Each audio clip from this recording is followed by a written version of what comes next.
चलिए एक बार फिर से आपको अयोध्या के दर्शन कराते हैं।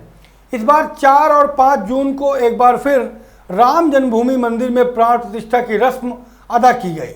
लेकिन हैरानी की बात यह रही कि इस बार न कोई शोर शराबा था, ना ही कोई बड़ा प्रचार प्रसार। सब कुछ बेहद सादगी से और खामोशी के साथ किया गया। अब सवाल उठता है कि आखिरकार ऐसा क्यों किया गया। थोड़ा सा दिमाग पे जोर डालिए, याद करिए कि आखिरकार ऐसा क्यों किया जा सकता है। बीजेपी ने ऐसा क्यों किया, सरकार ने ऐसा क्यों किया, याद आया? नहीं, चलिए मैं याद दिलाता हूँ। दरअसल ठीक पिछले वर्ष 4 जून को लोकसभा चुनाव के नतीजे आए थे और उसी दिन बीजेपी अयोध्या की वो सीट हार गई। जी हाँ, वही अयोध्या जहां जनवरी में जोर शोर से राम मंदिर की भव्य प्राण प्रतिष्ठा हुई थी।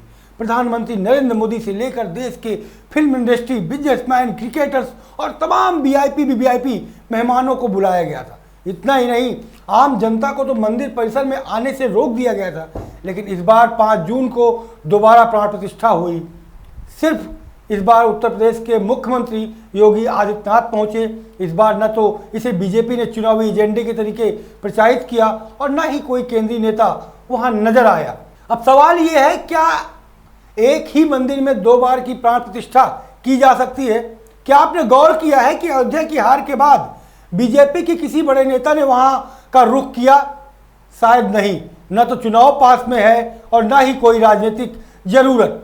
पिछली बार बीजेपी ने राम मंदिर को जिस हिंदुत्ववादी एजेंडे को केंद्र में रखकर माहौल बनाया था, उसका जवाब अयोध्या की जनता ने अयोध्या सीट पे हरा कर दे दिया। अब मेरे मन में कई सवाल उठते हैं। क्या बीजेपी नेताओं का रामलला से प्रेम अब खत्म हो चुका है?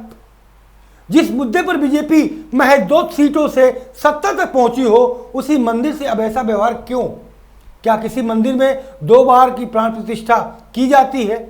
ये सारे सवाल अब आपके सामने हैं। इनका जवाब और फैसला अब आप पर छोड़ता हूं कि राम के नाम पर सत्ता या राम के नाम पर सेवा।